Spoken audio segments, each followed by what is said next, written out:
Pantalla completa. Ujú. Ya, perfecto. Buenas noches con todos. Mi nombre es Sofía Cuba Ruiz, soy residente de segundo año de la especialidad de neurocirugía del Hospital Dalina Alcides Carrión.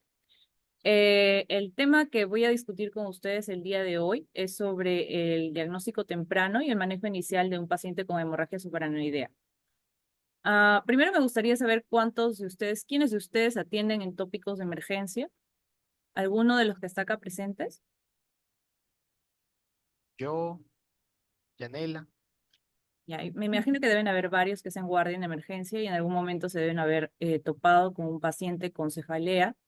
Y quizás el problema con estos pacientes es cuándo amerita un estudio de imagen más allá de una simple anamnesis o una evaluación neurológica, ¿no? Cuándo pedir una tomografía cerebral, cuándo realizar un diagnóstico más allá de la simple anamnesis para descartar alguna patología neurológica, ¿no? Esta es uno de los objetivos principales de mi presentación, es reconocer los signos de alarma de un paciente con cefalea para realizar estudios de diagnóstico y también determinar a los pacientes con hemorragia subaracnoidea y, por tanto, la severidad del cuadro clínico y el pronóstico, ¿no? Y conocer la importancia del diagnóstico y tratamiento temprano. Entonces, para empezar, tenemos que saber que la hemorragia subaracnoidea es un sangrado que puede ser por diferentes causas. Puede ser una hemorragia subaracnoidea traumática o también de causa neurismática. En este caso, mi exposición se va a centrar en las patologías vasculares. En este caso, los pacientes vienen con un sangrado a nivel de cisternas. Más adelante voy a mostrar algunas imágenes. Y en realidad es una patología poco común. La incidencia mundial es de 6.1 por 100.000 personas al año. Y su prevalencia es de 8.09 millones de casos, ¿no? Al año. Em, es una patología asociada a factores étnicos. Se ve más frecuentemente en pacientes de ascendencia asiática. Esto es debido a que la incidencia es más alta en países como Japón y también en los Países Bajos, ¿no? Como Finlandia. La mortalidad prehospitalaria es bastante alta, es de un 22 a un 26%. Muchos pacientes no llegan ni siquiera a la emergencia, no fallecen instantáneamente. Y la mortalidad intrahospitalaria llega hasta un 13%. La mayor incidencia es en pacientes mayores a 55 años. Entonces, ¿qué factores de riesgo están asociados a un sangrado, una hemorragia subaracnoidea neurismática? Tenemos la hipertensión arterial, el tabaco, el uso de drogas, el sexo femenino, la presencia, el antecedente de aneurismas no rotos, un historial previo de hemorragia subaracnoidea y algunos síndromes hereditarios como las colagenopatías, ¿no? Ahora, dentro de la historia familiar, eso es algo importante para buscar en la anamnesis. Existen síndromes familiares, por ejemplo, en pacientes con de dos a más familiares con presencia de aneurismas. Tenemos que hacer un diagnóstico de la presencia de aneurismas, ¿no? El screening se hace de 5 a 7 años en los pacientes entre los 20 y los 80 años de edad. Ahora, si ya tenemos un paciente con diagnóstico de aneurismas, para conocer el riesgo de sangrado tenemos esta escala que se usa bastante en neurocirugía. Es una escala de pronóstico de ruptura a los 5 años, ¿no? Esta escala va de un puntaje del 0 al 20 y mientras más puntos tenemos, mayor es el riesgo de sangrado. Dentro de esta escala vamos a utilizar estos factores que es la etnia, hipertensión, la edad, el tamaño del aneurisma, el antecedente de sangrado aneurismático y la localización del aneurisma.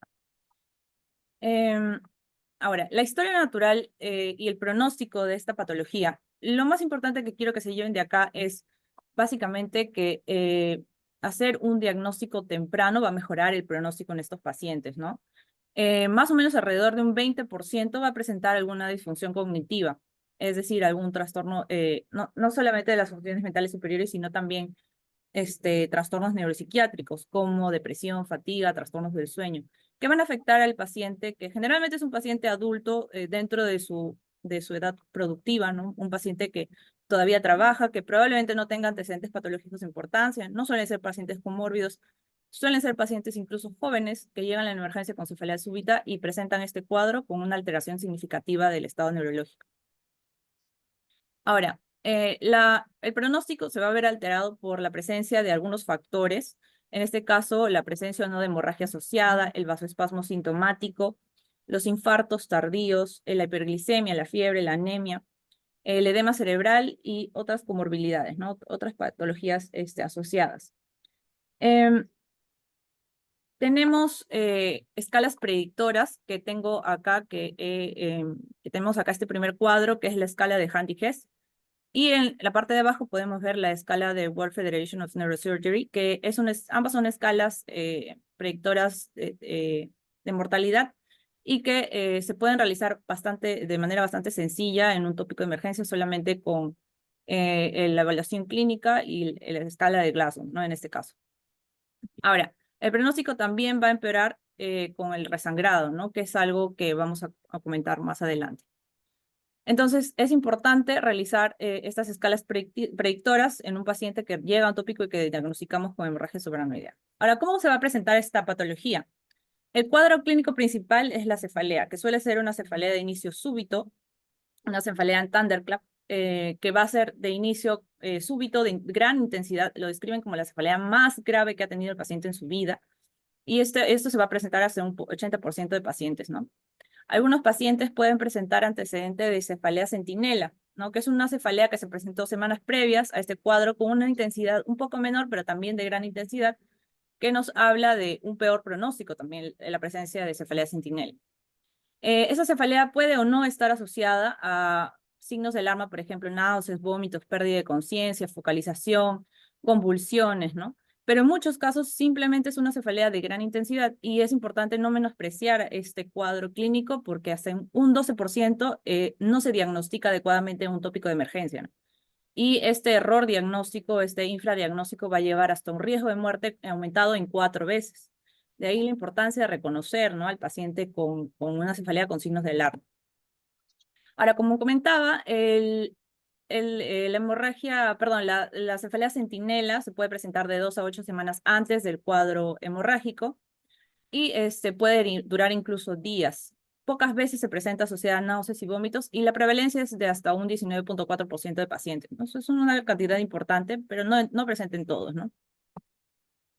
Las convulsiones se pueden presentar hasta en un 20% de los casos. Como verán, no es en todos los pacientes. No esperemos buscar un cuadro quizás muy sintomático, bastante florido, ¿no?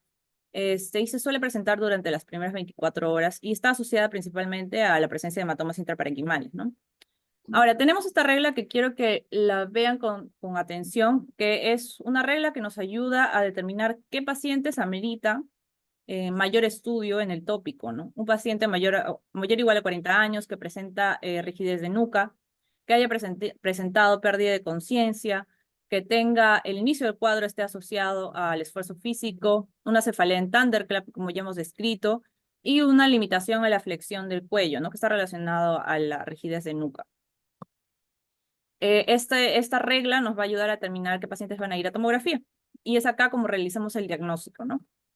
Esta es una imagen tomográfica de un paciente con hemorragia subaracnoidea. Como ven, tenemos una hiperdensidad, principalmente en cisternas basales, que también puede estar a nivel de la convexidad, ¿no?, en el valle silviano, que nos va a hablar de hemorragia subaracnoidea.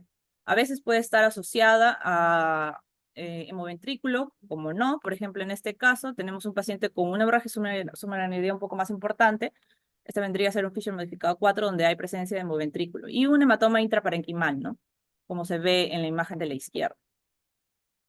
Ahora, la tomografía sirve dentro de los primeros 3 días, luego la sensibilidad va disminuyendo, porque el hematoma la hemorragia subaracnoidea se va a ir reabsorbiendo y en casos muy leves quizás no se pueda ver tomográficamente alguna evidencia de HCA, ¿no? En estos casos, si tenemos sospecha con una tomografía negativa, deberíamos idealmente realizar una punción lumbar, buscando presencia de hematías, ¿no?, de crenocitos. Ahora, para diagnosticar la causa de la hemorragia subaracnoidea tenemos que realizar estudios como el angiotem cerebral o la angioresonancia también, que quizás a veces no está muy disponible, que nos van a ayudar a evidenciar aneurismas de un tamaño un poco más importante, más de 3 milímetros, y lo podemos complementar en casos de angiotem negativas con estudios de panangiografía cerebral. Luego tenemos la presencia de resangrado. La presencia de resangrado es un factor que va a alterar bastante el pronóstico de los pacientes. Hasta un 90% de los pacientes pueden fallecer a la presencia de resangrado, ¿no? Se suele dar dentro de las primeras 24 horas y va a estar relacionado a una alteración del estado neurológico bastante importante. Los factores de riesgo para resangrado están relacionados con un mal estado neurológico al ingreso, la pérdida de conciencia inicial, la cefalea sentinela, un aneurisma de tamaño importante y una presión arterial mal controlada. Un paciente con presión arterial sistólica mayor a 160 milímetros de mercurio puede presentar mayor riesgo de resangrado. El tratamiento ideal, lo que se debería hacer es asegurar el aneurisma, es cerrarlo, ya sea con tratamiento endovascular o con tratamiento quirúrgico. Y esto nos va a evitar el resangrado. Es el objetivo principal de la cirugía. En la cirugía no se limpian las cisternas, no se evacúa el hematoma. El objetivo principal es cerrar ese aneurisma, ¿no? Para evitar que sangre y que la mortalidad aumente, o el diagnóstico, o el pronóstico del paciente. Pero antes de hacer esto, dentro de del tratamiento, del manejo inicial que podemos realizar nosotros en el tópico cuando hemos identificado uno de estos pacientes, es, para empezar, el manejo de la presión arterial. Mantener una presión arterial menor, sistólica, idealmente menor a 140 milímetros de mercurio. Lo cierto es que no tenemos un estándar, ¿no? Una sugerencia específica de una presión arterial target, pero esos son los valores que se manejan idealmente, ¿no? Luego tenemos que recordar que estos pacientes también tienen riesgo de vasoespasmo y los casos de vasoespasmo severos se pueden prevenir con este fármaco, este calcio antagonista que es el nimodipino, que se debe dar, lamentablemente acá en Perú solo tenemos vía oral y lo podemos dar, ¿no? En estos pacientes. Es ideal darlo en estos pacientes para evitar el vasoespasmo. Y de requerirlos, es que vemos signos de hipertensión endocraniana, una cefalea muy sintomática, podemos utilizar este tratamiento antiedema. No está recomendado el uso de ácido tranexámico, no hay evidencia que sugiera que se puede utilizar esto y que ayude a estabilizar el coágulo del aneurisma, ¿no? En conclusión, el tratamiento de la hipertensión arterial, el control de los factores de riesgo como el consumo de tabaco, el consumo del alcohol y una dieta poco saludable va a disminuir el riesgo de hemorragia supraranoidea. Además, tenemos que tener en cuenta las características del aneurisma para hablar del riesgo de ruptura, que es lo que hemos comentado en la escala de fases. Es recomendable ofrecer un screening a los pacientes con historial familiar y en casos de sospecha de hemorragia supraranoidea se debe realizar una toma de imágenes, neuroimágenes para hacer diagnóstico inmediatamente. Es importante hacer una valoración de pronóstico con las escalas predictoras que yo he mencionado para conocer el pronóstico del paciente, ¿no? Y el tratamiento debe ser lo antes posible, idealmente antes de las primeras 24 horas, para evitar un pronóstico desfavorable. Listo. ¿Alguna pregunta que alguien tenga?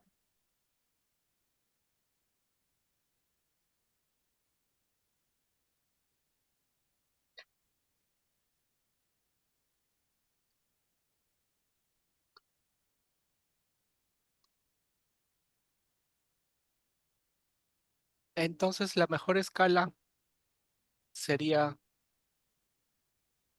Nosotros utilizamos tres escalas principales, ¿no? Uno es la escala de Fisher modificado, que es una escala tomográfica, que quizás sería un poco más complicado para un paciente, para un médico en tópico que no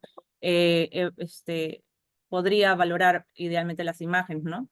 Pero lo ideal en tópico sería utilizar la escala de Handy-Hess y la escala de World Federation of Neurosurgery, que son dos escalas que se pueden aplicar bastante fácil en el tópico, son rápidas, solo con la valoración del Glasgow y la presencia de focalidad y la clínica, ¿no? Del paciente.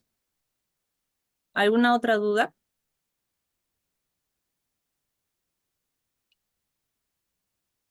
Bien, eso sería todo entonces. Muchísimas gracias.